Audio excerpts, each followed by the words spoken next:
Gender identity को या gender पहचान को या जेंडर डाइवर्सिटी को सम्मान देने की परंपरा हर संस्कृति में आपको देखने को मिलेगी। कई बार हम मित्रों ये कहते भी हैं कि जेंडर इक्वालिटी आज है, पर ऐसा नहीं।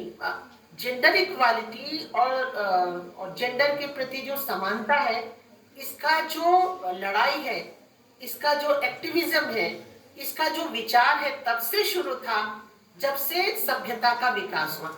और हम कहते भी है ना कि हड़प्पा काल का जो संस्कृति है वो मातृ संस्कृति है। हड़प्पा काल में जो माताएं होती थी वो परिवार की मुखिया होती थी। तो बस इसी परिपाटी को हमको थोड़ा समझना है, थोड़ा जानना है। इतना है कि जो जेंडर रोल, जो सोशली कंस्ट्रक्टेड जेंडर रोल है, हमें बस इतना ध्यान रखना है कि वो इतना संकीर्ण ना हो, वो इतना कठोर ना हो कि व्यक्ति का दम घुटने लग जाए। और दूसरा एक बात मैं और एक कहना चाहूंगी कि जेंडर आइडेंटिटी हमारे हमेशा दिमाग में होता है। हम सोचते हैं कि जेंडर हमारे जेनेटिलिया में होता है, वो गलत है। Gender identity is my internal perception.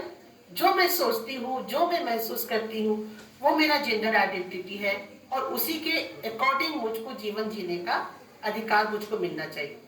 और ये जो ये जो इस बायसनेस को, इस संकीर्णता को हम जितना तोड़ते जाएंगे, उतना ही हम जेंडर इक्वालिटी की ओर आगे बढ़ते जाएंगे।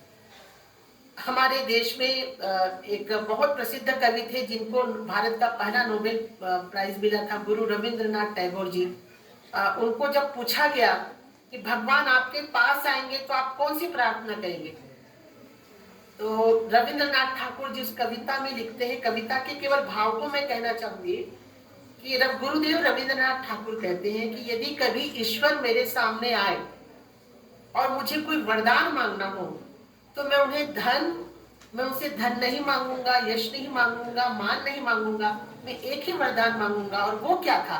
उन्होंने कहा कि प्रभु मेरे हृदय को विशाल कर दीजिए, मेरी संकीर्णता को दूर कर दीजिए। और यदि मेरा हृदय विशाल है, यदि मेरी संकीर्णता खत्म हो गई है, तो निश्चित रूप से जेंडर को लेके जितना भी विषमताएं हैं वो खत्म हो जाएगी। और केवल जेंडर को लेके नहीं, दुनिया की तमाम जो परेशानियां हैं वो केवल हमारी संकीर्णता को यदि हम खत्म कर दें तो वो खत्म हो जाएगा। जब मैं छोटी थी मित्रों, तो एक कहानी मुझको बहुत पसंद आती थी, पंचतंत्र की वो कहानी, जिसमें आप भी पढ़े होंगे कि एक कुआं था, कुआं का एक मेढक था। बारिश होती है, समुद्र का एक मेढक कुएं के अंदर आता है और कुएं का मेढक पूछता है कि तुम्हारा समुद्र कितना बड़ा है। तो समुद्र के मेढक छलांग लगा के बताता है कि मेरा समुद्र इस कुएं से भी बड़ा है। तो कुएं का मेढक विश्वास नहीं करता। वो समुद्र का मेढक दूसरी बार छलांग लगाता है तो भी विश्वास नहीं करता। तीसरी बार छलांग लगा के बताता है कि मेरा जो समुद्र है इससे भी बड़ा है। तो कुएं का मेढक लास्ट में बोलता है कि जाओ जाओ, मैं विश्वास नहीं करती कि इस कुएं से भी बड़ा दुनिया हो सकता है। ये कहानी है, पर कहीं ना कहीं हमारी मानसिकता को ही दर्शाती है कि हम दुनिया में जो डाइवर्सिटी है, बिल्कुल उस कुएं के मेढक के जैसे हम उस डाइवर्सिटी को देख नहीं पा रहे हैं। ये भले पंचतंत्र की कहानी है, पर हमारी साइकोलॉजी है, और इस डाइवर्सिटी को देखना बहुत ज्यादा जरूरी है। चाहे वो जेंडर आइडेंटिटी का डाइवर्सिटी है कि दुनिया केवल औरत और मर्द है, ये गलत है। दुनिया में केवल विषम लैंगिक है, वो गलत है।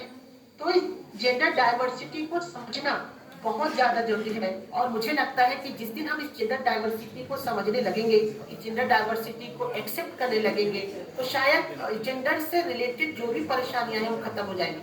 और मित्रों, यदि कोई बगीचा है, उस बगीचे में खाली एक ही किस्म के फूल खिलेंगे, कोई बगीचे में हम जाए, वहां पे केवल एक ही किस्म का फूल रहे, तो शायद वो बगीचा खूबसूरत नहीं दिखेगा।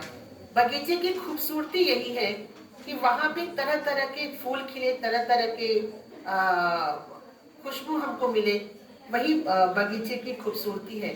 तो आज के इस जेंडर इक्वालिटी के इस ऑनलाइन सेमिनार पे मैं यही कहना चाहूंगी कि जेंडर आइडेंटिटी केवल स्त्रीत्व और पुरुषत्व नहीं होता।